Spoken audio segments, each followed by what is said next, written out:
All right, I had one person ask me to record this, so I forgot to start the recording. I have now started the recording. All right.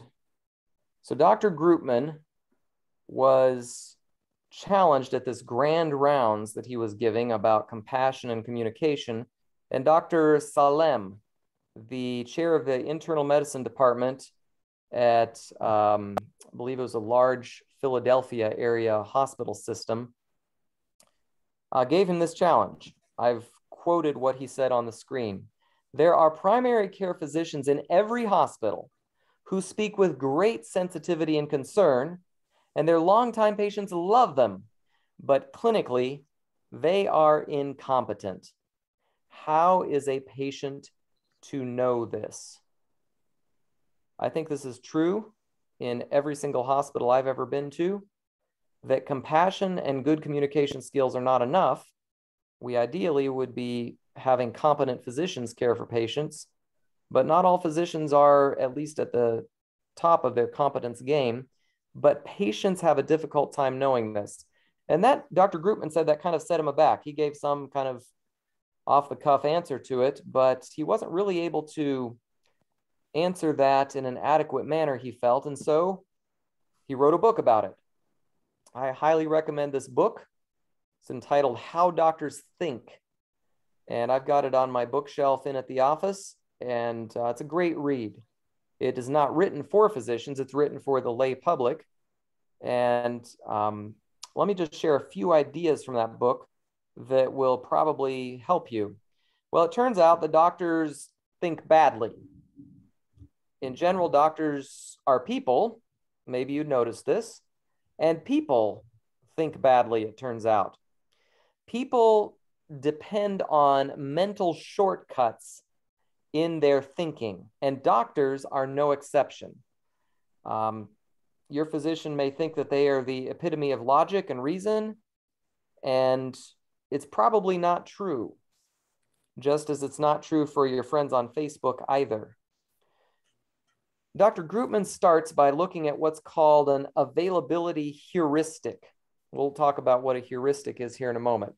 Before the 1970s, psychologists made this assumption that humans in general are rational actors. That is, they have information in their brains and they are somewhat self-interested, but there's perhaps some compassion for others as well.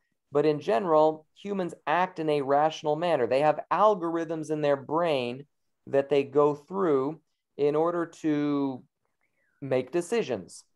They consider all known facts, or at least as many as they can remember at any given time, and they make rational decisions. Now, there's an exception to that rule, and that is motivated irrationality. And the obvious example you all are probably familiar with is conflicts of interest. Conflicts of interest exist when, for instance, a physician is recommending a medication that they have a lot of stock in the company, or perhaps they're recommending a medication that they themselves earn money off of. This is particularly common for physicians who sell supplements. They make money off of the very things they're recommending. And this is motivated irrationality. They have a motivation to not consider all of the evidence in a rational manner. And so we require physicians to disclose their conflicts of interest when they're doing research or writing journal articles or doing other things, trying to get employed at a hospital. But in general, we thought that people were fairly rational. Well, two gentlemen named Tversky and Kahneman came along in the late 1970s and early 1980s and wrote some very seminal psychology papers, which proved, at least beyond a shadow of a doubt to me, that humans in general are actually lazy thinkers. We don't like to spend a lot of time doing difficult thinking and difficult rational analysis. So we use what are called heuristics. Heuristics are mental shortcuts.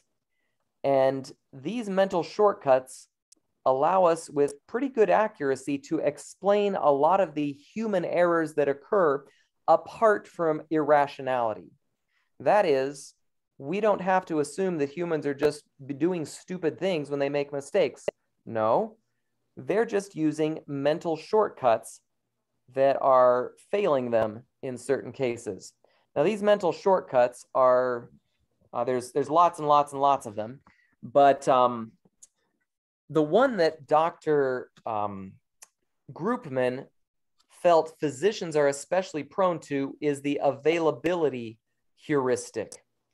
The availability heuristic is a tendency to make a judgment about the frequency of an event based on how many similar instances can be brought to mind.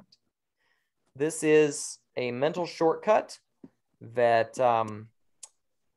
relies on immediate examples that come to someone's mind when evaluating whatever topic, concept, or decision they're making. And I'm quoting here, people tend to use a readily available fact to base their beliefs about a comparably distant concept.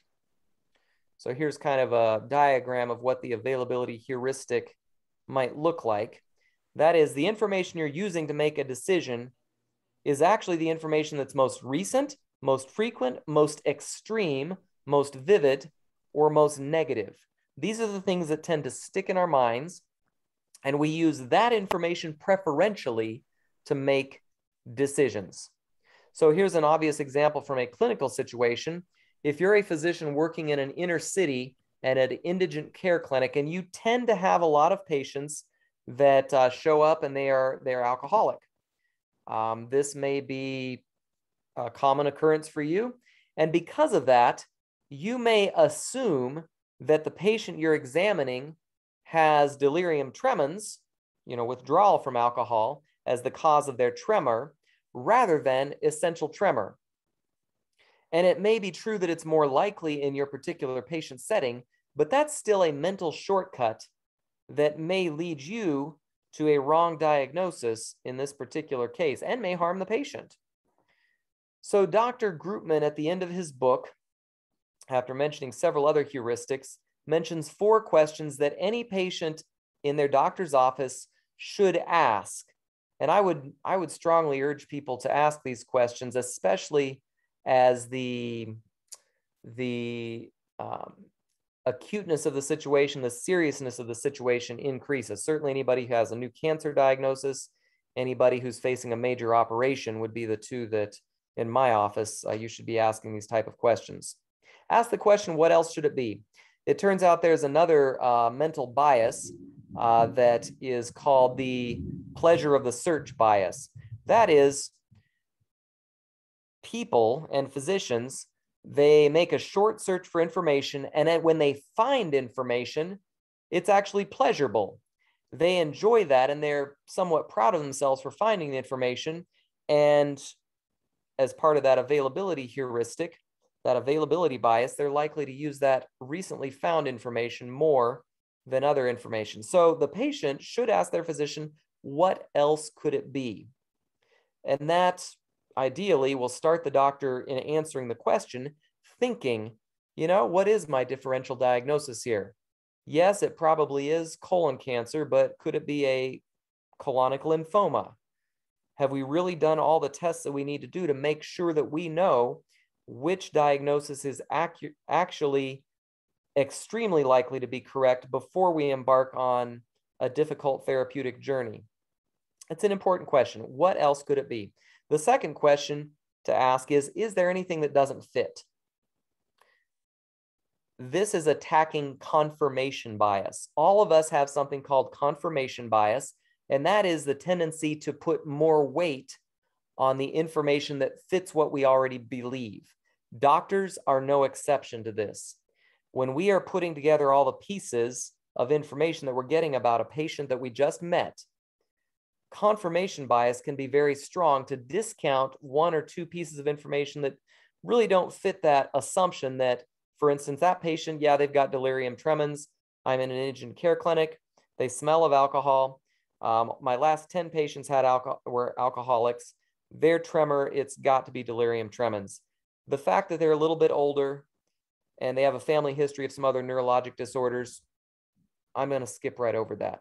So it's important for a patient to ask, is there anything that doesn't fit this diagnosis that forces the physician to stop and think about those pieces of information that are outside that bubble of confirmation bias? Ask the question, is it possible I have more than one problem? It's always possible that any person could have more than one medical issue that explains their symptoms. And it's a lot easier to make everything fit one diagnosis. And indeed, to be fair, it is much more common that one diagnosis explains a lot of what's going on. But to stop and ask the question, at least it gives the physician a chance to think, is there more than one diagnosis here? Is there something else that could be better explaining some of these symptoms that we're considering? Finally, ask the question, tell me what you're most worried about. That gives the physician permission to perhaps open up about, yeah, I think you have, for instance, rectal cancer, but there's some small chance, probably only about 1 in 100, but that might be a rectal melanoma. And if that's a rectal melanoma, although the treatment's going to be similar initially, this is a much bigger deal. So if you're the type of person who really wants to have all the information initially, ask the doctor the question, tell me what you're most worried about. This also can kind of undermine confirmation bias and facilitate a discussion about other aspects that the physician may not have really wanted to be discussing right off, perhaps not wanting to worry the patient, etc. I'll promise you that any doctor's visit, although the doctor probably is portraying a lot of confidence, they are probably very confident that they're making the right decision. In the back of their mind, there likely are a few things that they're a little bit worried about. There's so low chance. I'll give you an example from my own practice. When someone comes to me with itching anus, we call it pruritus ani because it sounds fancier. There's probably a 99.9% chance that this is a completely benign process. The course of treatment that I'm recommending is going to solve it for the patient. I quote them a 90% chance. If you do what I tell you for the next 6 weeks, you're going to be better. If not, we're going to try the second line of therapy. If you're still not, then I want you to come back. And I always tell the patient, it's very important you do come back if we haven't solved your problem, because there's an extremely small chance that something else is going on here, but I don't want to miss that small chance. So let's treat the 90% first. If the 90% fails, there's another treatment that's going to treat another 90% of the 90%, or 90% of the 10%. But if that doesn't solve the problem, make sure you come back because there's some very rare things that I would want to rule out. So that's how doctors do think badly. We use heuristics. Let's ask the question how doctors should think and how you can think too. This portion of the lecture, I'm trying to get across some ideas that I'm hopeful each one of us can incorporate into our thinking process as we're evaluating medical evidence. So evidence-based medicine is kind of a buzzword. This is the definition on the screen. Evidence-based medicine requires the integration of the best research evidence with clinical expertise and a patient's unique values and circumstances. Now, obviously, each one of us have different values and circumstances, and every physician you go to has different clinical expertise. So what we're going to be focusing on during this lecture is finding that best research evidence. And this is how physicians should be thinking about the clinical problems that they face. There's 3 steps in good evidence-based medicine. Number 1, ask a good question. Number 2, find the evidence. And number 3, evaluate the evidence. So that's what we're going to do. We're going to talk about those 3 things in turn. Asking a good question, the PICO formula or PICO formula is somewhat helpful in this regard.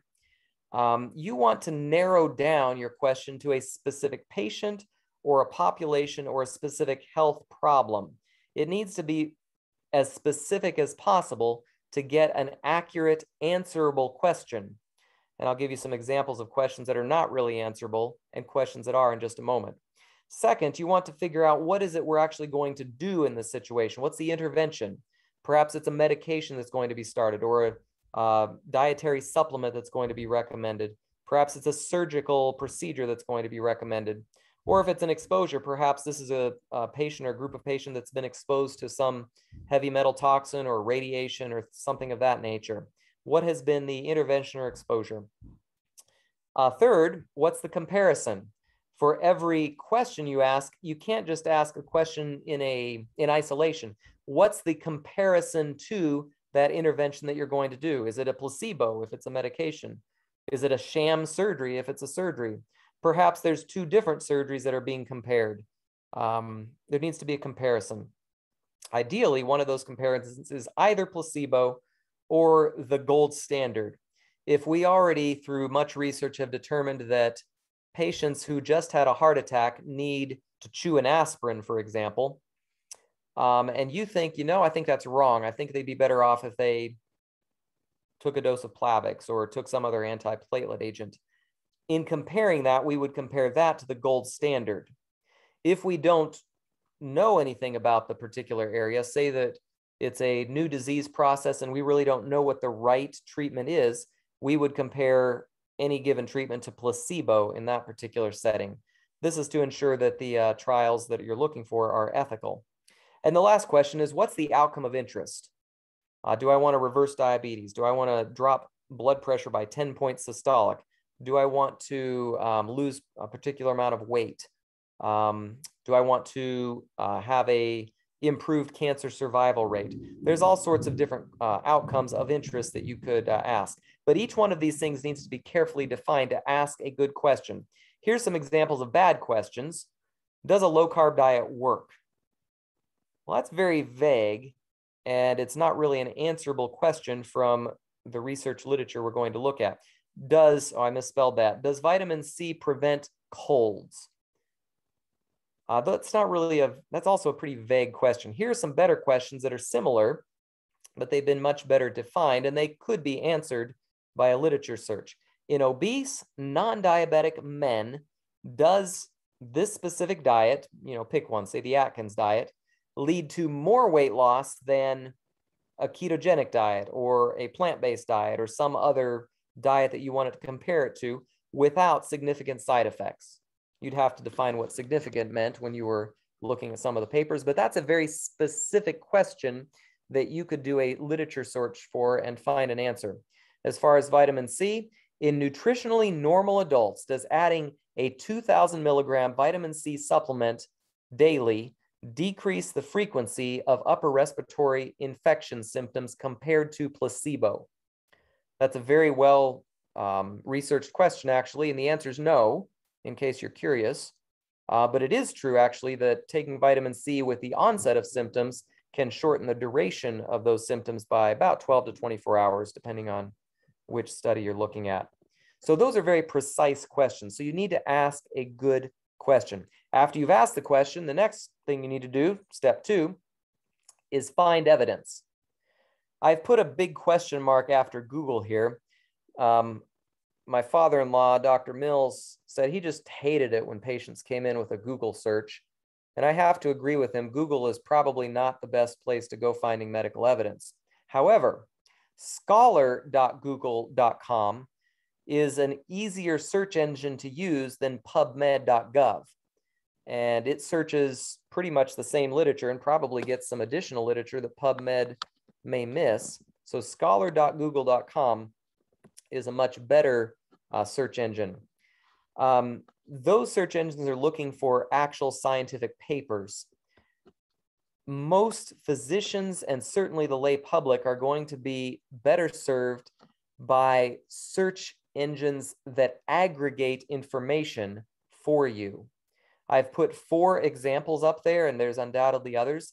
My favorite is the Cochrane Library. The Cochrane organization is probably the oldest, most well-established, most well-respected evidence-based medicine resource on the internet. You can go to cochrane.org, and they have lots of different resources available. And these resources are not just for physicians. They have purposely put their evidence-based literature reviews, they're called Cochrane reviews, in easy to understand formats. And you can search for, you can browse the topics, you can search for various topics, And almost always you'll find something related to the information you're searching for. Clinicalevidence.bmj stands for BritishMedicalJournal.org is another very nice resource that I really appreciate. WebMD.com you're probably familiar with. UpToDate has been a very good resource. Unfortunately, a lot of it's behind a paywall, and so you may not be able to access that without paying for it. But it is continuously updated information that continuously aggregates the most recent medical literature to answer the clinical questions that you have. And that's an exceptionally good resource. Down at the bottom of the page, you see two additional resources here, the mayoclinic.org and AAFP, that's the American Association of Family Practice.org. They have a journal that you can search. These are much more patient-oriented resources. The level of evidence is lower because it's written specifically for a lay audience, and it is not a systematic review of evidence.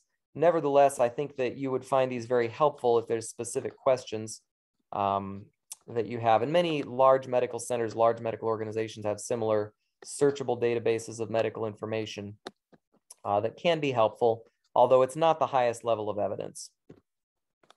What about evidence that finds you? I'm sure that all of you have noticed on your Facebook feed, if you're on Facebook, and even on Google searches and things that are spit out to you on Google and on Facebook, evidence will find you. That evidence is the lowest possible level of evidence that you will ever find. And here's why. The big companies that run Google and run Facebook have essentially monetized our human confirmation bias. Think about how Facebook works.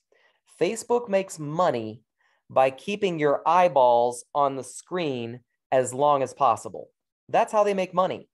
Their advertisers pay them for how long your eyeballs are looking at the advertisement. They know more about you than you probably know about yourself. They know exactly what you believe about all sorts of different topics, including medical topics. And all of their protestations to the contrary, they don't particularly care, in my opinion, about what's exactly true, although through peer pressure, they do try to lean that direction a little bit. But what they care about is giving you information that will keep you on their website.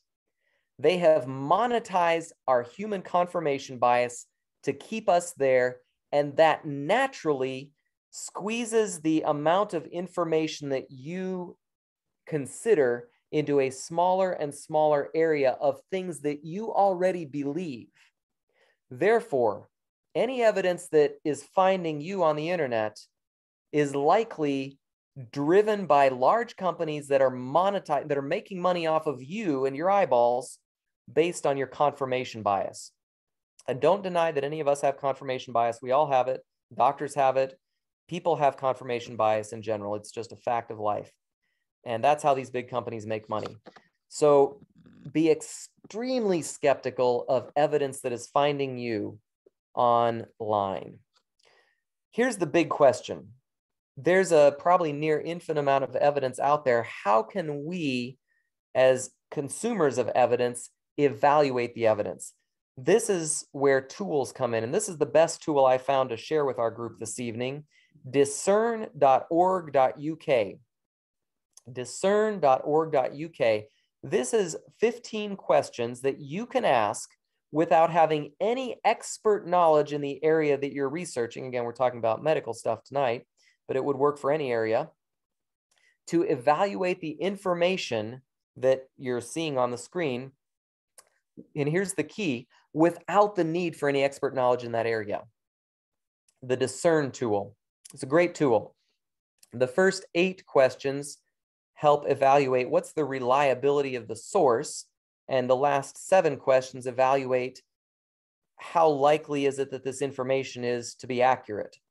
And again, you don't have to have any expert knowledge in the field. So here's all the questions. We're not going to go through all of them, but you can kind of read through them and understand that those, if you look at the left-hand side, those are evaluating the reliability of the source of the information.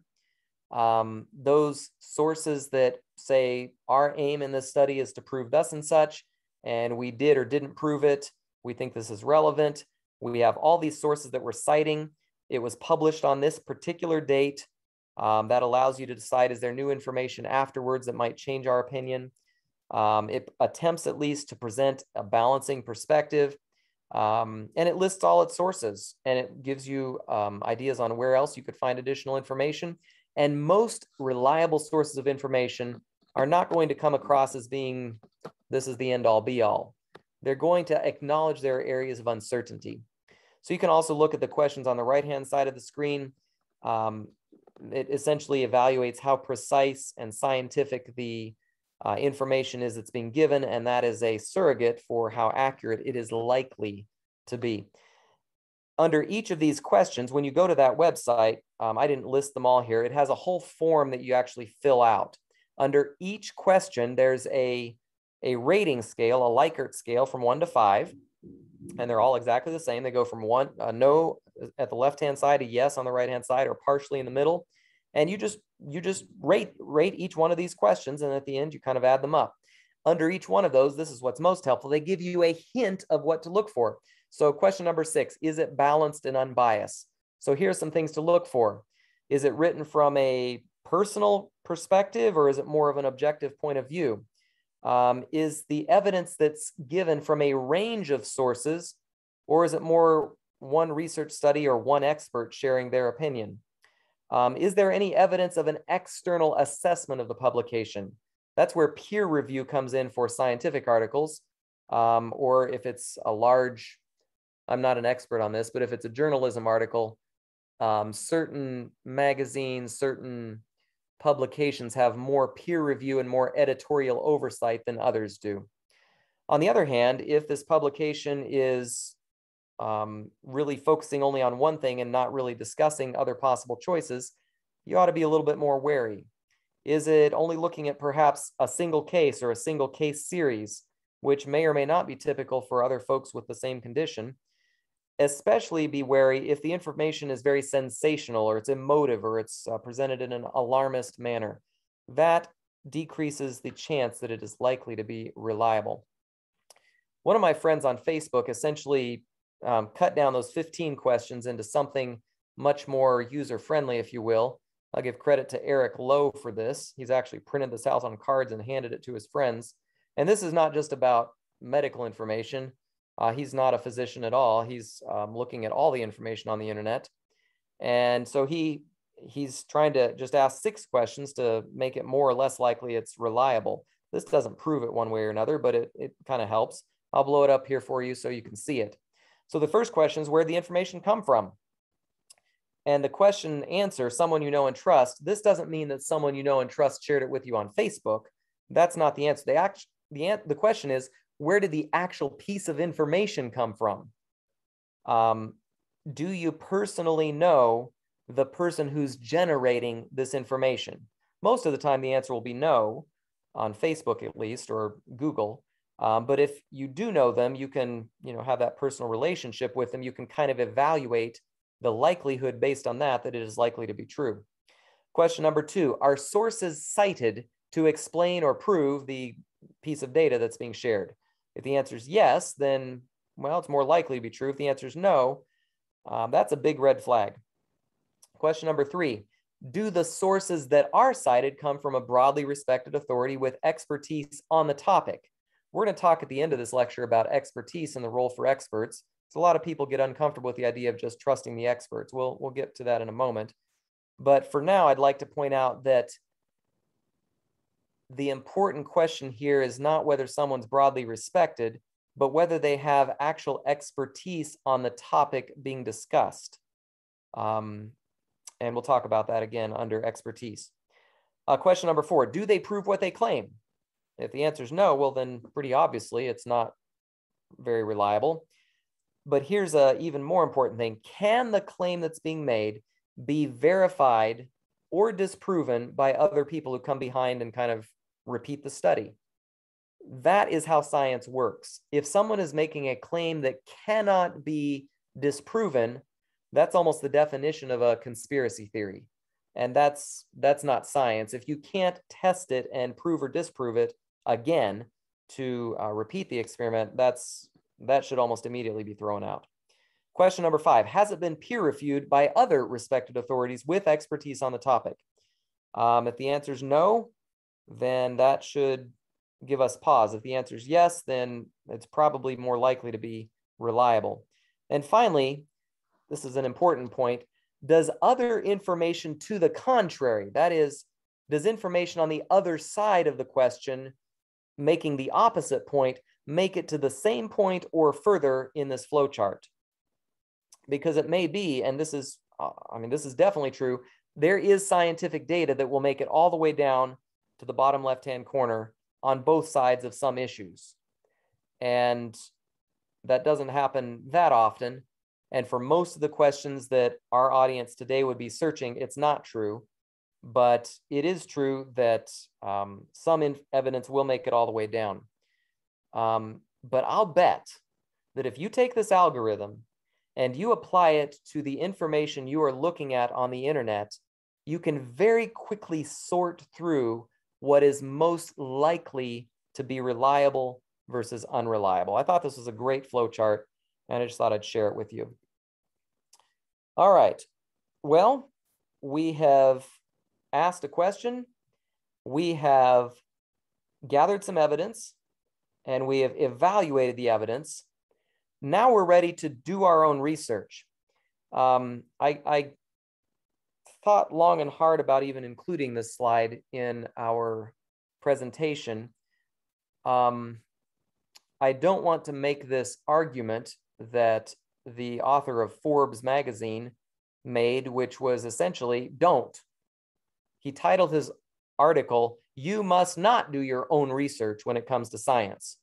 And he made a lot of compelling points, but they weren't compelling enough for me to agree completely with him that individuals who are not physicians should not do their own research when it comes to medical items. However, he did sound a lot of cautions that I'm hopeful through the rest of this lecture that I can teach you how to do your own research, because I want you to do your own research. I want you to be fully convinced in your own mind of the different things that you are studying as far as your own health or others' health go. And right now, most of that research is done on the internet. So let me give you an example of how to do your own research. I mean, this is an example that I recently was asked, actually our whole department was asked to write a chapter on the surgical treatment of diverticulitis. Unfortunately, halfway through the project, the offer fell through, so I didn't actually get to complete the research. But I'm going to give you an example of what it looks like to do your own research on a specific clinical question that you may have about your own health or someone else's. The first thing that I did when we were asked to write this chapter on diverticulitis was I met with 3 other colorectal surgeons and 1 general surgeon. We spent about an hour carefully clarifying what the actual questions we wanted to answer were. We had a list of, I think, 5 or 6 different questions about diverticulitis that we wanted to answer in this chapter. I then went to a medical librarian and I spent half an hour with them carefully outlining a search strategy to identify the best possible information about these specific clinical questions. And I appreciate our medical librarians. All of you should have access to a good medical library. There's one at Erlanger. I don't believe there's any restrictions on the lay public coming in and asking questions. The librarians are happy to help you do searches for information. That librarian did a search and came up with hundreds of articles. I read through the abstract on every single one of those articles and eliminated approximately 2/3 of them. I was left with about 80 articles. I asked the librarian to pull all of those 80 articles, which they did. They sent PDFs of all those articles to me, and I read through every single one. I read through the citations at the back of every single one to make sure we weren't missing additional information that I might have overlooked in our initial search, and also make sure that our literature search was complete. And at that point, I categorized these articles by which of those clinical questions they would be answering, and some of them answered more than one. And at that point, we started divvying them up between the different physicians that were going to be looking at these different specific questions. I would say that all 80 of the initial articles that I got were in this pyramid you see to the bottom right, level 1 and level 2 evidence. Level 3 evidence is not particularly useful. We'll talk about this pyramid in just a second. That's what it looks like to do your own research. So when someone says on Facebook that they want to do their own research about a question, that's okay. But if you really want to do your own research, please actually do your own research. And that's what it looks like. It's hard. It takes a lot of time, but you can do it. Spend the time to identify a specific question, gather as much evidence as you can answering that specific question, usually with the help of a medical librarian. And number 3, read every single paper they send you, looking at the citations in the back to make sure you haven't missed any additional evidence. And then if you're writing a paper, if you really want to do your own research and answer the question, the usual next step is to write on a 3x5 card in the old days. Nowadays, I'd probably do it in a Word document. I'd write a 2 or 3 sentence summary of the actual evidence coming out of each one of those papers and how it relates to some of the evidence in the other papers. That's what it looks like to do your own research.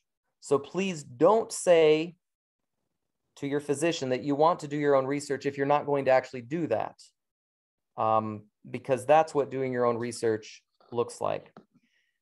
The reason that it's important to do your own research and do an extensive literature search and understand that pyramid that we'll look at in just a moment is because of bias.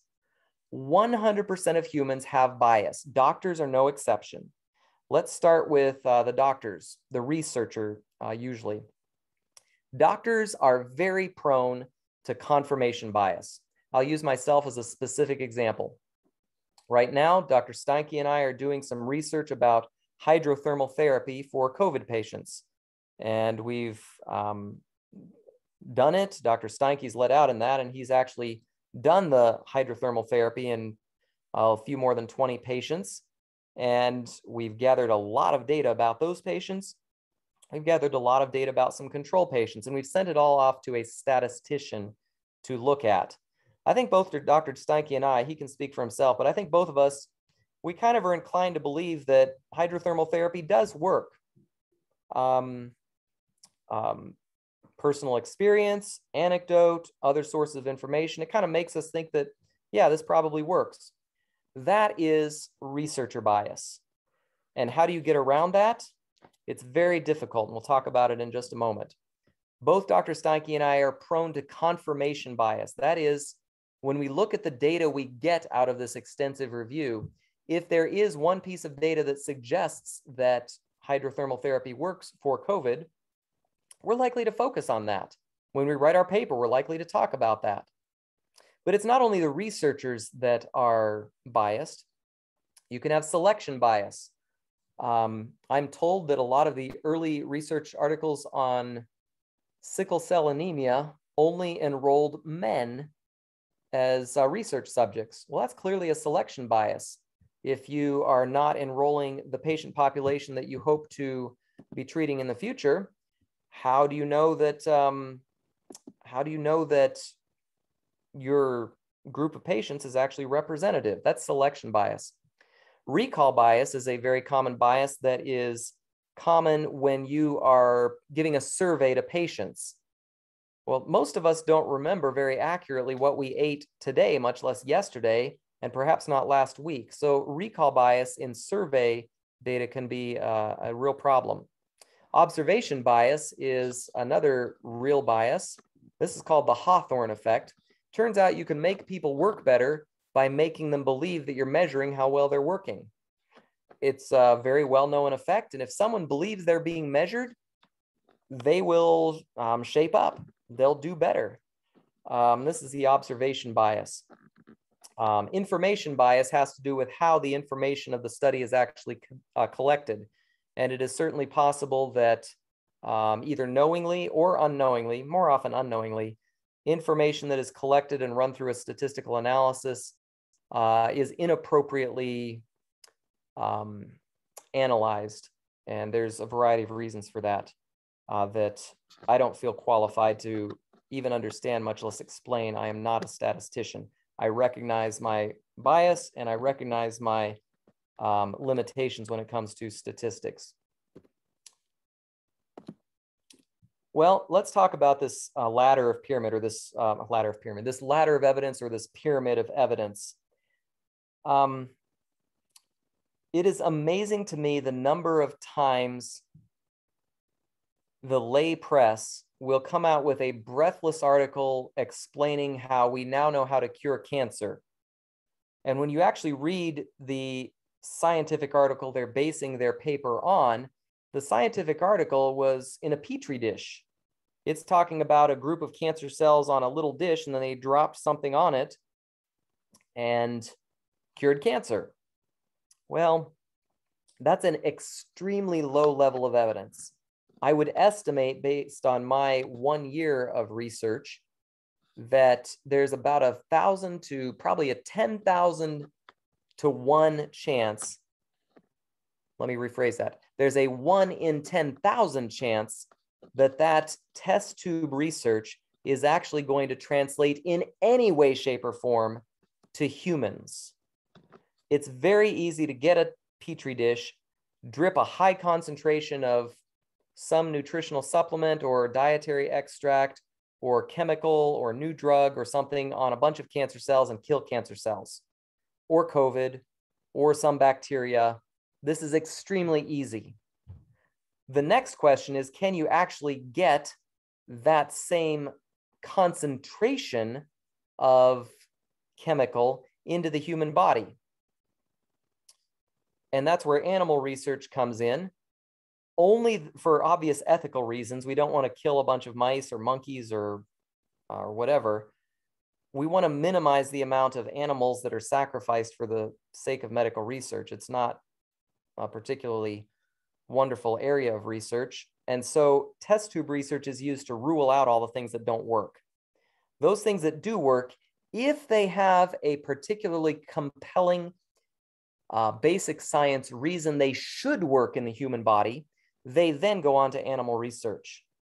This is to attempt to figure out dosages before you subject any humans to any particular research. Slightly above this level of evidence, you have random ideas, editorials, and opinions. In fact, there's entire journals. There's an entire journal called Medical Hypotheses, which is an interesting journal. It's a journal of ideas. And you have to know that when you're actually reading the journal article in it, because the journal articles that are published there are simply made to raise questions that should be studied further. Although they come across as very authoritative, they're not actually authoritative in the slightest. They're essentially people, smart doctors, granted, they're just sharing opinions. Above that level, you actually have human data. This is where you have a case report of something that might have worked. A case report is usually 1 or just 2 patients, maybe 3, where you tried something and it seemed to work. That's a very low level of evidence, but it might lead to a suggestion that, hey, we should test this further. We should report a case series. And so if you have 2 or 3 patients, you're already well on your way to a case series. Do the same thing in another 8 or 10 or 12 and write it up. If 8 or 10 or 12 patients seem to have good results from something, then that leads to a case control study. This is the type of study that Dr. Steinke and I are attempting to perform. We're probably somewhere between case series and a case control study. We've got a group of 20 patients that we did hydrothermal therapy on for COVID. We knew they had COVID, we proved it. And then we're also trying to collect data on controls. We're trying to figure out in other similar patients, is there a suggestion that the hydrothermal therapy worked better than those patients in the control group? This is still not a very high level of evidence because there's no randomization. It can lead, however, to a cohort study where patients do come in a somewhat random fashion, but they're not randomized. You're simply collecting data on the 2 groups. These are level 2 evidence studies. They do not establish a cause and effect relationship. Let me say that again, because this is the key to this entire lecture. If you don't remember anything else, remember this. Cohort studies, case control studies, case series, and certainly anything else farther down the level of the pyramid of evidence does not establish a cause and effect relationship between a treatment and an outcome. It just doesn't. That is because of human bias, all the different ways that this evidence can be tweaked. Please understand that. There are lots of strong associations that can be subjective, very suggestive. And for certain areas of study, that's as good as the data gets. And that's okay. Much of the data from our Best Way program is the highest level of level 2 evidence you can get. They are huge cohort studies with, in some cases, nearly 1 million patients. And they strongly suggest that, for instance, eating more fruit actually helps with diabetes. Just don't drink the fruit juice, that makes you worse. Eat the fruit. Dr. Adams is rewriting all of these lectures right now, and I just earlier this morning proofread some of them. So that's in my mind right now. There probably will never be a good randomized controlled trial about eating fruit and diabetes. You could try, it'd be very difficult to perform. So a good, very large cohort study is about the best data you can get. I'll give you an example of even lower evidence that was very helpful. In my own field of colorectal surgery, it used to be that anybody with anal cancer got an abdominal perineal resection. That's a big surgery where you actually cut out the whole sigmoid colon, the rectum, the anus. You just cut it all out, sew up their behind, and give them a permanent bag, a permanent colostomy. That used to be the treatment until, we're very proud of this, a colorectal surgeon led a case series, it was just a case series of chemotherapy and radiation for anal cancer. And this one case series with only 13 patients transformed our care. The first 12 patients had chemotherapy and radiation and then surgery. And in 100% of those pathology specimens, when the pathologist looked through the microscope, they couldn't find a single cancer cell, not a single one. The 13th patient in the series heard about the prior 12 patients and refused to have surgery. And ever after, anal cancer in probably better than 90–95% of patients does not require that extremely large surgery with a permanent bag. Transformed medicine, fairly low level of evidence, but because it was so convincing, it's unethical at this time to do a randomized controlled trial. No patient would agree to it based on the level of evidence. And of course, since that case series, there's been many larger case control studies and case series that confirm what was found. But let me emphasize again, level 2 evidence and below does not establish a cause and effect relationship between a treatment or an intervention and an outcome. The only way to do that is a randomized double-blind study, a randomized controlled double-blind study, because in a well-done randomized controlled double-blind study, as many of the sources of bias are eliminated as possible, both on the researcher side, on the patient side. The placebo effect is well, it's not eliminated, but it's controlled for. And we can, at that level, establish a cause and effect relationship between two things. I'm going to leave this point because I think I've talked about this pyramid well enough, but I hope I've hammered home the point that figure out where on this pyramid of evidence you actually are when you're reading something on the internet. For any significant decision about your health, you should have level 1 evidence, or at least a lot of level 2 evidence. And for almost all the questions that you see argued about on the internet, there's already level 1 evidence. People are just simply not aware of it, or they're not wanting to admit that it's true. Let's finish up kind of with the role of experts. There's a book entitled The Death of Expertise. And I have not read it, but I like the title because it seems to me to be somewhat true about the way our society has gone. It used to be, many of you probably remember this, back in 60s, 70s, experts were well respected and you just did what they said. You didn't even have a discussion with your doctor about what the right thing to do was. You just accepted they knew best and did it. I've been thinking about how many experts I have in my life, and there's quite a number of experts in all sorts of different domains of life that we don't even think about, but we trust.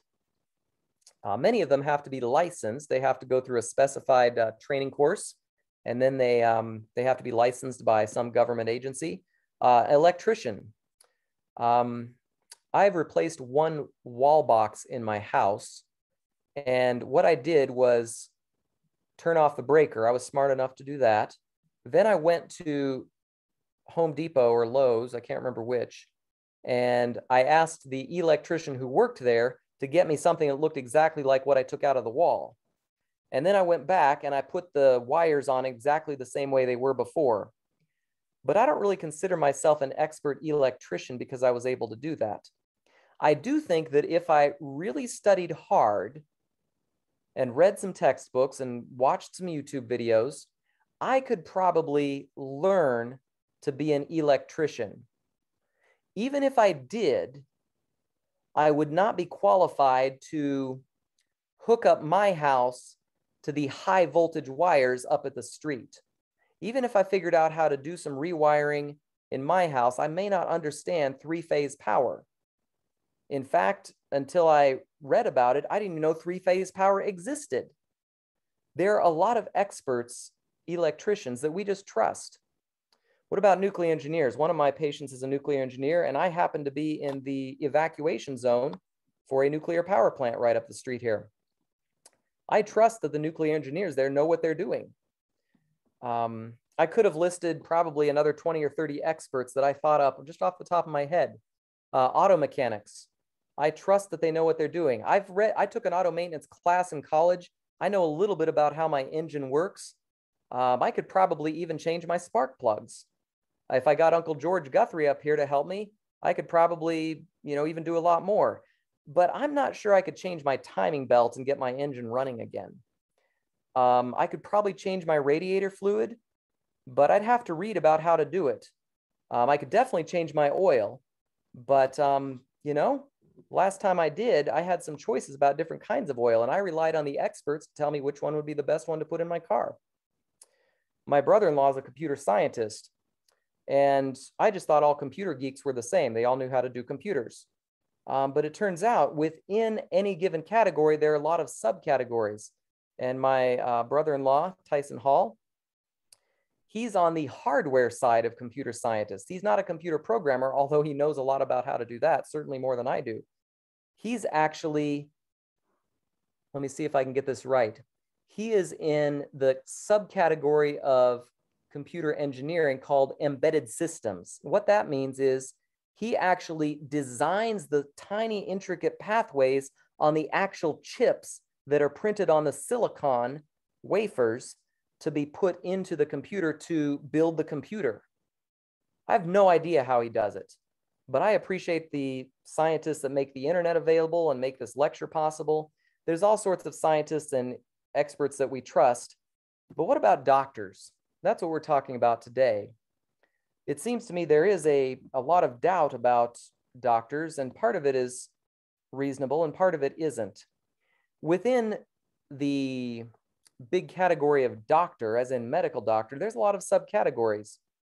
And I realized as I was thinking about this lecture that I don't know very much in a lot of these categories. Public health is a good example. I don't understand advanced epidemiological concepts the way my public health colleagues do. My primary care colleagues, Dr. Steinke, I think, was on the call here a moment ago, and he's in primary care. The joke goes that he knows a little bit about a lot of topics. Well, I'll tell you, he knows a lot about a lot of topics, and way more information than I'm even aware exists across a broad range of topics. I have a primary physician myself, and when I had a couple medical problems earlier this year, I went to the doctor and asked them to, help me out. And they did some tests and referred me to the appropriate subspecialist. And then I went to another specialist, and they helped me out in that area. For myself, I consider myself a subspecialist. I know a lot about a little.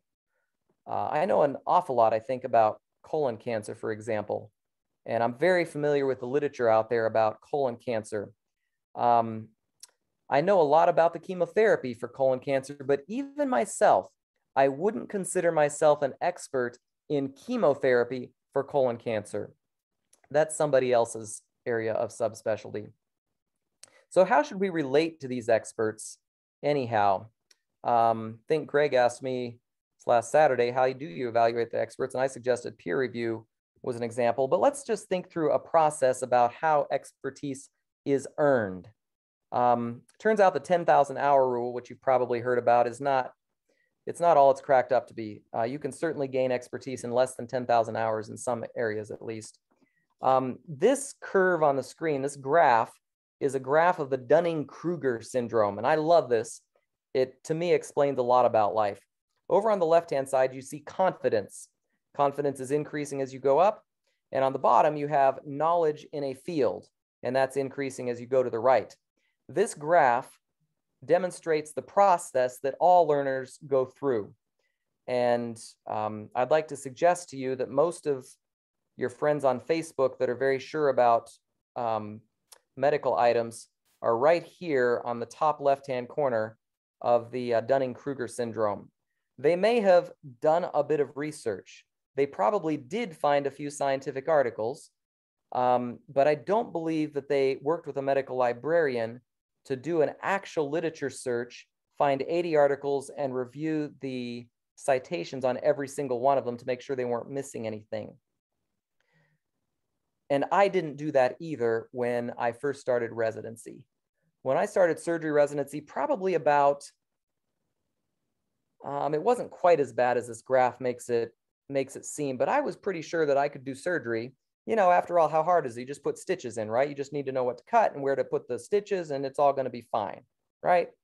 Somewhere around the third year of surgery residency, I took a trip to Nigeria, and I was the only general surgeon. I wasn't a general surgeon. I was still in training, but I was the only person that was doing much surgery at this small rural hospital. And I figured out really quickly, there's more to this than I thought. And very quickly that was followed by, I'm never going to get this. There are way too many pieces of information. I will never be successful as a surgeon. That's where it is so much fun teaching the next generation. As you walk individuals through this sudden decline in confidence and then help build them back up again very slowly as they put a lot of time, effort, and hard work, a lot of reading into a topic. I think I'm closer to the right-hand side of this graph now. It took about 5 years of independent practice before I would consider myself a well-trained, competent surgeon that I can handle pretty much anything that's going to come through the door when I'm on call. I made a lot of phone calls, and I think that for any area where you're earning expertise, people go through the same process. As they go through this process, here's the same graph with something pointed out. And that is that in the upper right-hand corner, you see in green print, an expert is rarely going to portray themselves as being as confident as an ignorant person. That is because as we gain knowledge in a field, we learn more and more how much we don't know. That's true, I think, for any area of knowledge. However, if you're ignorant of the breadth of the field, you can assume that it's pretty easy to do a quick internet search, find a few articles that seem to support the point that you already believed, present them as authoritative, and win an argument even against your friends by presenting articles that seem to prove your point. It is only as you do the research, you put in the time, and you gather a breadth of knowledge based on a lot of reading of the entire basic science literature in whatever area it is you want to learn about, that you learn how much there is that you don't know. And I mean, this is incredibly important for us to remember. The Bible talks about this a little bit. I'll throw 2 Bible texts in here. Galatians 6:3, for if a man thinks himself to be something When he's nothing, he deceives himself. That is a cognitive trap that all of us can fall into. Proverbs 3:7, be not wise in your own eyes. Well, let me give you an example of the Dunning-Kruger syndrome in a doctor. I'll use myself as an example. About a year ago, I was asked to be the building chair for the South Bay Seventh-day Adventist Church. By the way, I'm very excited about this. All of you need to drive by 4605 Redlands Drive. Maybe at the end, I'll show a picture of where things are at. We're getting ready to pour the stage. The part of the facility that is most finished at this point is actually the fellowship hall and the teaching kitchen and our health center, our health outreach center for our community. It's already got a slab, already got the studs up, so you can kind of see the outline of where it's going to be. So very exciting. You need to drive by. If you want to contribute to the kitchen, we need about $50,000 to put all the cupboards in the kitchen, and some appliances would be nice as well. So feel free to donate. I'll just throw that out there. But let me use myself as an example of the Dunning-Kruger syndrome. When they asked me to be building chair, I told them, I don't know much about building, but I can call a meeting. And I thought in my heart of hearts, I really believed, how hard can this be? I really believed that. I'm not going to build it. I'm going to hire a builder, and yeah, we need to decide, what color the walls are going to be, and, about how big it's going to be, and you just build it. How hard can this be? And then I started through the process. Let me tell you, that confidence tapered off very, very quickly. The point at which I think I hit rock bottom was very early in the process, and that was when we had to do a soil study. Now, as it was explained to me, you have to do a soil study so that you can figure out the load bearing of the foundation of your building. And I never thought about that, but yeah, I guess it makes sense. Some different kinds of soil may not bear enough weight, so we had better do a soil study. Okay, no problem. And then they told me it'd be $15,000. $15,000? What?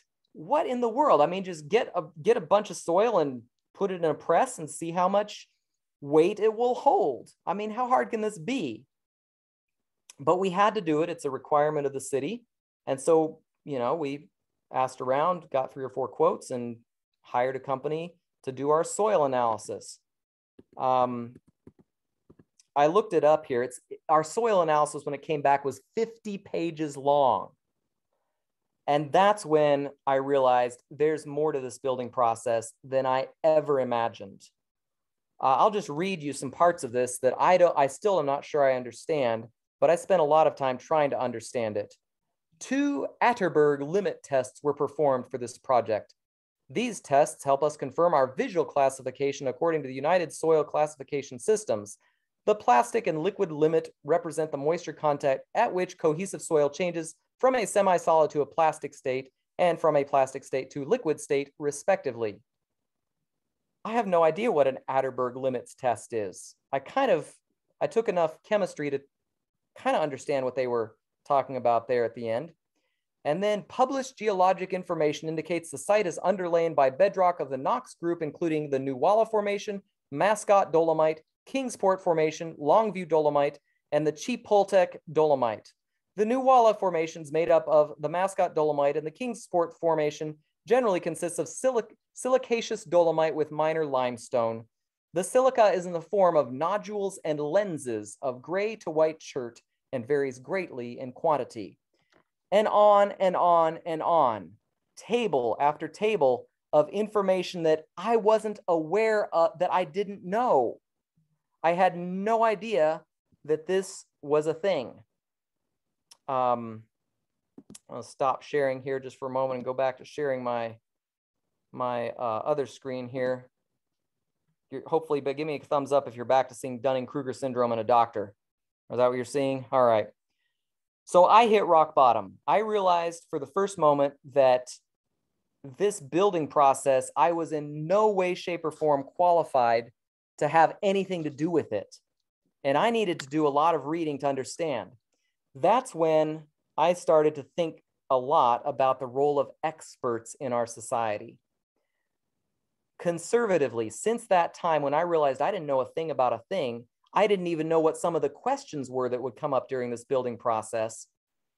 And remember, this is me having put a lot of time into looking at the blueprints, talking with plumbers, talking with the city. I spent a lot of time at a lot of meetings thinking through this building process. And all of a sudden to realize that I don't know the first thing about how to get this done, that was a humbling realization. There's probably been 200 or 300 decisions since that time that have required a lot of research on my part to even understand what the experts are talking about, much less make a decision. And at some point, I've just had to say, you know, I trust you. You're my general contractor, and I'm paying you to know what the right answer is here. Let me finish with 2 slides about logical fallacies, especially. Here are 2 diagrams I took off the internet that you can review. I'm happy to share the slides from this talk. We see a lot of fake experts right now. Either you get a bunch of people that really have zero expertise, and the fact that there's a lot of them makes you think that they know something, or you find one expert, and because they have so many YouTube videos out, they seem like they really know what they're talking about. Or you have a fake debate where you have 2 people who really believe pretty much the same thing, but you have them argue about a few minor points, but you're implying that there's really no real debate about whether what both of them already believe is true. There's impossible expectations. You'll find this a lot if you argue with people on the internet. They move the goalposts. After you answer one of their concerns, they'll bring up another concern, and they'll keep bringing up concerns because they may be immune to evidence, or they may be into some conspiracy theories. You can cherry pick the data pretty easily. What I'd like to focus on, though, are logical fallacies. Logical fallacies, you see a big list of them down here at the bottom. Here's a larger list of logical fallacies. When we are thinking about evidence, we really need to evaluate not only the evidence, but also our relationship to making arguments based on the evidence to make sure we are not falling into some logical fallacies. And you can look this up for yourself on the internet. It is extremely helpful to think these through and make sure that when I'm forming my own opinions, I am not falling for logical fallacies in my lazy thinking, okay? I'm not going to go through all of these for sake of time, but again, you can look these up on the internet. It's really good to think these ones through. So in conclusion, doctors are people, and people have unrecognized biases. Doctors are no exception. I don't believe doctors think any more logically than anybody else. All of us need to recognize the possible bias in ourselves and in others. Remember those 4 questions that I gave you that you need to ask your physician if you're making a serious health decision. Recognize the bias in yourself. Also recognize that it doesn't make your doctor a bad person, but they have bias. And realizing that and thinking it through and trying to, control for it in some way by asking more questions is a good thing to do. Finally, I feel strongly that I would like to empower every single person that comes to dinner with the doctor to really do your own research if you want to. I mean, you can trust the experts if you want to, and that's not an unreasonable thing to do. We do it all the time. But if you really want to do your own research, I would like very much to help each one of us optimize the reliability of the information we're consuming. We need to understand logical fallacies very clearly. We need to understand that pyramid of evidence, and we need to understand the bias that is built into all the scientific evidence that is presented to us. We need to control for the reliability of information that's presented to us, and that's not that hard to do. Non-experts in a field can control for the reliability, and that goes back to that discern tool that I hope all of you will consider using. The amount of information in your brain is close to infinitely expandable. Be very careful about what information you put in your brain and consider trustworthy, because that information is the information that you are naturally going to use in making your health decisions and any other health decisions. So with that, let me close with 2 Bible texts. Proverbs repeats 3 times in the multitude of counselors, there is safety. And I guess I should have put this up in the Dunning-Kruger syndrome as well. Proverbs 12:15, the way of a fool is right in his own eyes, but he that hearkens to counsel is wise. So with that, I will stop sharing my screen so I can see all of you again, and I would be happy if any of you have any questions that you would like to ask. I am happy to answer any questions that you might have. You can either raise your hand or you can put them in the chat. I'm happy to do either one there. I told Dr. Steinke if any hard questions came in, I was just going to give them to him. There's a joke between surgeons and hospitalists. Surgeons just do the surgery and then we just dump all the problems on the hospitalists. So anyone have any questions that they would like to ask about anything about thinking or cognitive biases or anything else along those lines, or any other questions you'd like to ask about information? Yes, I have a question. All right. This is excellent, but what makes you think that that was a joke?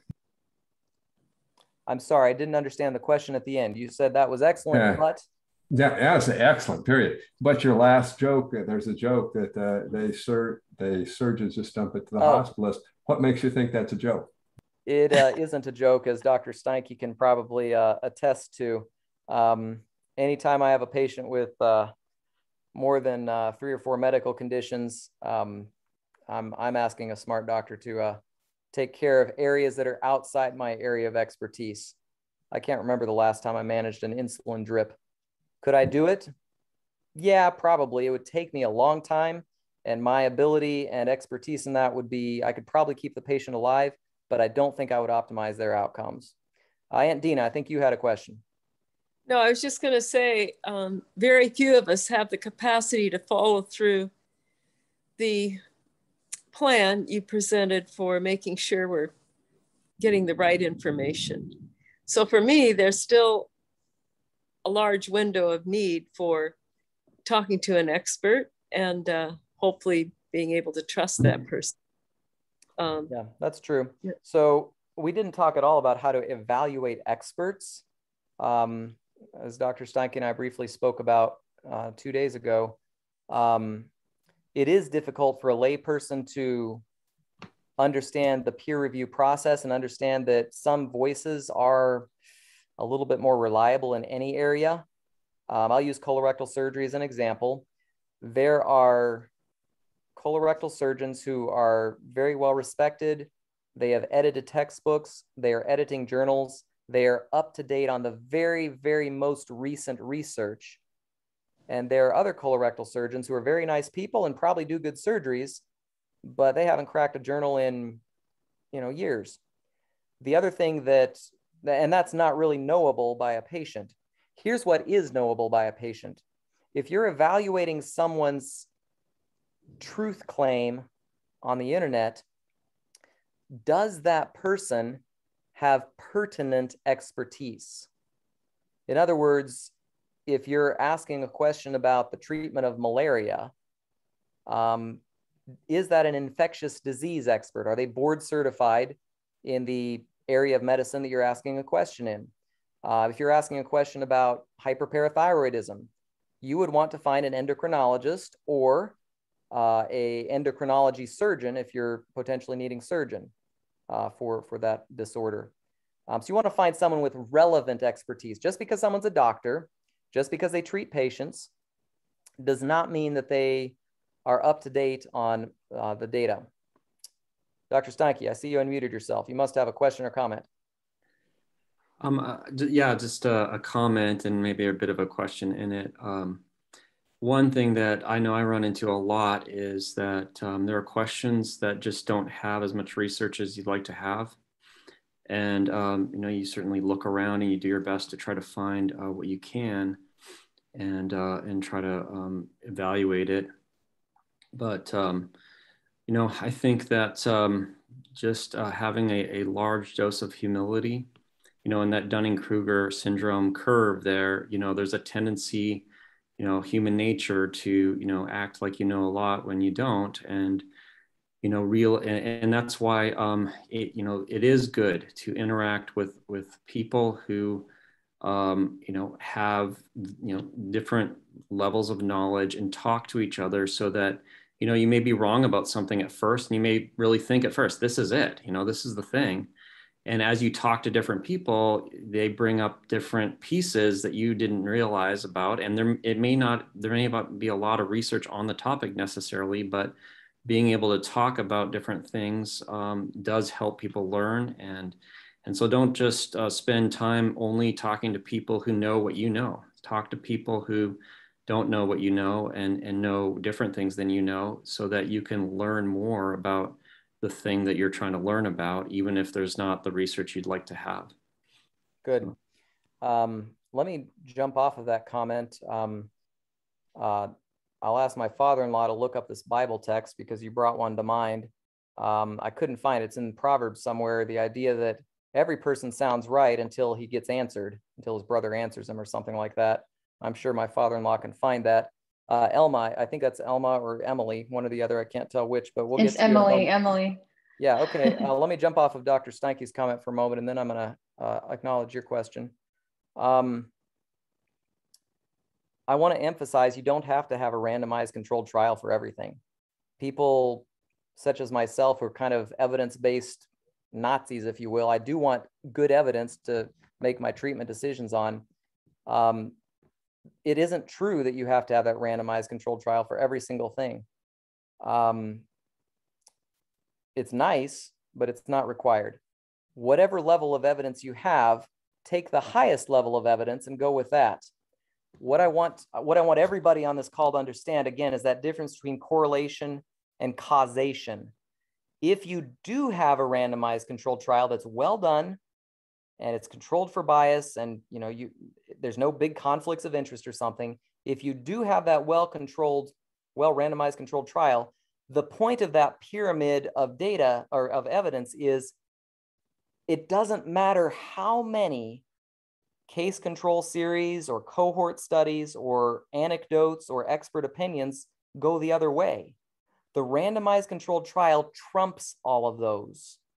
And that is the way it should be, because that's the only one that controls for that cause and effect relationship and establishes a cause and effect relationship. So that's that was the only point of that. And you'd be surprised how many randomized controlled trials there are out there. I'll give you one example from my COVID lecture a long time ago. I listed a whole bunch of things that people were trying for COVID and learned some things myself. So elderberry juice, of course, as you all know, is pushed as something that's very helpful for various infectious diseases and respiratory infections and the flu and things of that nature. And I found 2 really well done randomized controlled trials that showed a little bit of efficacy in a different disease. And it wasn't until I looked at them very closely that I found out they were both sponsored by the manufacturer of elderberry juice. So it isn't just big drug manufacturers that, have a little bit of bias and conflict of interest here. But I'd still use elderberry juice for the thing they were saying it worked for, perhaps. But there was that was a seriously conflicted randomized controlled trial. Emily or South Bay 3. So I just have a couple comments and then a question. My first comment is, is it possible, or I was going to pose it as a question, but I think I'll just say it as a comment. In my literature that I read on a regular basis, there's this war going on between wide local excision versus Mohs micrographic surgery for melanoma. These are equally, established types of studies. These, and I had a physician once say to me, any study that's funded is biased because they're wanting something, usually. But my point in saying that is you can have one study after another and be reading the literature on a regular basis over the course of years. And that's just kind of how medicine is. It goes back and forth and back and forth.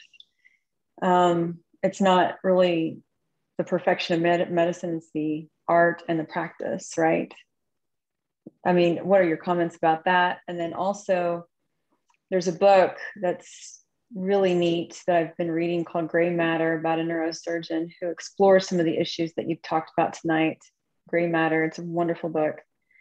And third, what does, you mentioned that the 10,000 rule for an expert does not really apply. in other words, there's other variables that go into that, correct? Is that what you're saying by saying that? Yeah, so those are three excellent comments. You'll probably have to refresh my memory on all three of them because I'm obviously getting early dementia here. I think your first comment was the idea that there are certain areas of medicine where they get argued back and forth. And I do think that is true for some very specific questions. And you gave an example of one. The immediate thought that I have about that particular question is that, how can I say this politely? There are probably two different societies pushing two different things, and there's a lot of financial interest tied up in that question. So it is difficult to sort out. The good news for the patient is this is such a minor issue that they're very likely to get good care regardless of which of those two they go with. And what's being argued is like the third, what do you call it, on a bell curve. We're out at like the third, blanking on the term. Standard deviation. We're like way out on the extremes of, is one of these 97% effective and the other's 99% effective?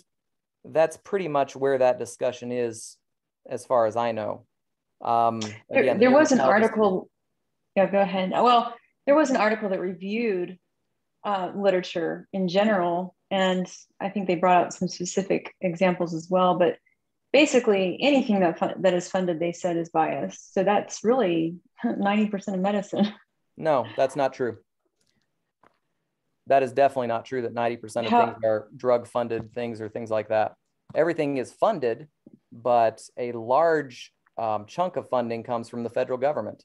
A large amount of funding comes from private enterprise. Dr. Steinke and I are getting some private funding for this study that bought our equipment, and of course, we're donating our time. Our surgery department pumps out probably 20 or 30 papers a year, all of which it's funded by our paychecks. I would say a majority of the literature out there is not funded by drug companies. Now, that being said, I agree with you that yes, any study that is funded, it needs to disclose that bias at least. And I won't say this is true all the time or necessarily even most of the time, but a good percentage of the time, if you have a particular funding source that seems to have a pretty significant conflict of interest, in order to do the study that's going to satisfy the FDA, there need to be some safeguards in place. That doesn't eliminate the bias, but it does control for it a little bit. And most of those studies are then repeated by others who don't have that same conflict of interest. I shouldn't say most, that's probably an exaggeration. But no, this whole idea that conflict of interest is such a terrible thing that we can never discover the truth in medicine, I think that's a fallacy. Your second comment about the book Gray Matter, I haven't read it. I've heard it's a good book. And your third question, I wanted to comment about the idea that medicine keeps going back and forth. I do think that's true for small, isolated questions that are kind of on the extremes of, the example you gave was an excellent one. But I don't think that medicine is going back and forth. I don't think that medicine is going back and forth and just continuously arguing about, for example, the treatment of melanoma. It isn't that we decided that melanoma of this depth, we're going to treat it with excision. And once it's metastatic, we're going to treat it with systemic therapy. And then we changed our mind and decided that even if it's metastatic, we're going to cut it out. I mean, there's a near infinite, not a near infinite. There are lots and lots and lots of important medical questions that are answered. And then we move on from that. We learn more. I'll give you an example that I'm not an expert in, but my dad has watched, and that is the question of hormone replacement therapy for women. Some of you women are undoubtedly know more about this than I do, but my dad followed that literature, and it did swing back and forth. But as it swang back and forth between this is the greatest thing since sliced bread to this is a horrible thing, it's killing patients, it swang back and forth less and less until those specific patients were identified that did benefit, and other specific patients that probably shouldn't have hormone replacement therapy were also identified. So there is a progression toward ever increasing amounts of knowledge. It isn't true that most of the questions in medicine are just constantly going back and forth and will never be solved. I don't believe that. And I do agree with you. I was being a little facetious, but for another example, which is widespread, is statin use. Everybody was saying that they can put it in the water. Now they're finding out that it increases non-melanoma skin cancers and other things like that. That is true. However, the same argument about putting it in the water still applies. No, it's not a good idea to put it in the water. I'm not arguing that, Dr. Steinke. But it is true that statins still have all of those good effects. I mean, that hasn't been disproven. The only question is, I mean, I think you would agree the risk of getting skin cancer from a statin is vanishingly small. I mean, it exists, but that doesn't mean that someone with severe heart disease who has not yet managed to get on a strict plant-based diet, or perhaps doesn't intend to, especially if they're smoking and they don't want to quit, they should be on a statin. These are not either or sort of arguments. But as a medication gains widespread use, yeah, some of the more rare side effects are found. There's no question about it. Now, you made a third point, and I can't remember what it was. The 10,000 hour rule about the expert. Oh, yes, thank you. I did a little bit of reading in preparation for this review about the 10,000 hour rule. It was not an exhaustive, do your own research sort of thing. But I first heard about that probably the way many of you did from a book by Malcolm Gladwell called The Outliers. And he extrapolated from a psychological argument and then applied it to many different areas of life. Even the people who wrote the article didn't really agree with the way he used it in his book. And it turns out that no, there are many other factors when it comes to expertise, factors that have to do with natural aptitude, natural abilities. And the biggest factor seems to be the actual teacher that is teaching you while you are gaining a competency in some area. If you have a bad teacher, you probably never be confident. If you have a good teacher, maybe you will be confident. If you don't have aptitude for something, it probably doesn't matter how many hours. You're never going to be an expert in it, even if you can get very good. I'm confident that if I spent 10,000 hours shooting basketballs, I could probably get pretty good at hitting a jump shot, but I'm never going to be in the NBA. I don't have the joints for it. I don't have the height for it, the stamina. I mean, that's an elite level that I just don't have the capacity for. Doesn't matter how many hours I practice.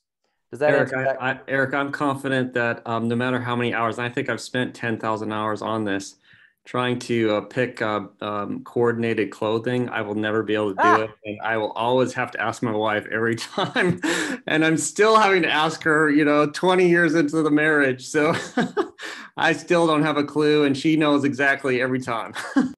Yeah. So I appreciate your comments in answering the question as well. In my field, I do get a little jaded just because a lot of what we do is funded by like our biologic drugs are all funded by pharmaceutical companies and things like that. So I'm kind of in the dentistry of medicine, in terms of what we utilize, where it's coming from and the companies that, are funding it.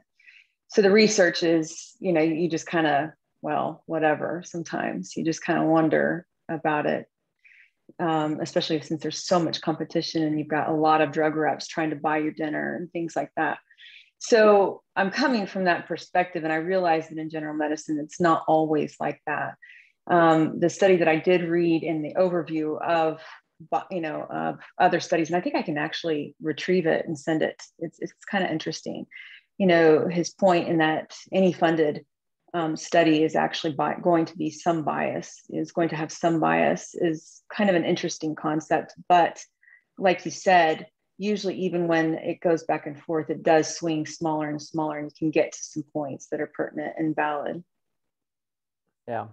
So the good news is, from a big picture perspective, truth wins. When it comes down to it, at the end of time, in the judgment, truth is going to win. All of these are such minor points that doesn't really even matter. But as far as our health goes, we do want to take care of our health and try to implement some of these ideas so that the evidence we are using to make decisions is of the highest possible level, and that we're sure we've looked at all of the evidence. With that, I'm going to read this text that my father-in-law found, unless there's any further questions, and close with prayer. And that text that I was trying to find and failed to find was Proverbs 18, verse 17. The first one, to plead his cause seems right until his neighbor comes and examines him. And that has certainly been true in my experience in a wide variety of domains of life. And it still is true. And so we want to get a wide variety of perspectives, as Dr. Steinke said. We want to have a broad interaction with a broad number of people to keep our perspective broad-minded. And I have a real passion to make sure that the vitriol and lack of personal concern that frequently infects our social media feeds does not impact our interpersonal interactions. It just seems to me that there's an increasing danger of that, as whether it's political or religious or medical or whatever other disagreements people may have on the internet, those things tend to spill over into our interpersonal interactions. And if you're in a faith community or if you're with your family members, you can't just click the unfriend button. You got to get along with people. So let's keep that in mind as we are trying to sort what is and is not truth, and help others as they do the same. Let's bow our heads for prayer. And after prayer, I'm going to make an announcement. I'm going to show some pictures off my Facebook feed, and but we'll go ahead and have closing prayer here. Dear God, we're just thankful for your blessings. I am so thankful for this time together where we can think about thinking, and we can consider how it is that thoughts make it into our mind. We can think about the biases that we just naturally have and that physicians have as they are thinking about treating patients. I ask that you will help us to be wise in the way that we consume information. I ask that you will be help us to be wise in the way that we interact with others, and recognize that from a big picture perspective, truth is guaranteed to win. And we are just so thankful for that. We come in Christ's name. Amen. All right. Well, let me share my screen here, see if I can find, I just want to again remind you, the DARP program is starting this week. If you're interested at all, please, please, please feel free to go to our website or go to health@southbaysd.org, send an email to that one. There's a phone number there you can call. I would just be very pleased if all of you are supporting this program. It's a great program. See if I can use the internet here to just use the same screen and go to, oh, wow, that'd be scary. I'm going to stop sharing. It'd be a little scary for me to just share my whole Facebook feed with all of you, wouldn't it? I don't think I'm going to do that. You might see some scary things that aren't medically correct. So here we go. I think that here's a good enough picture to show. Chris Anderson has a more recent picture, I think, but I will share this with you. Where'd it go? Here we go. That's a picture of what's going on right now. Actually, today they got all the gravel filled in for pouring the stage, which is this area right here. This area over here is our fellowship wing, where we'll have fellowship meals, or we'll have our larger health programs like Dinner with the Doctor.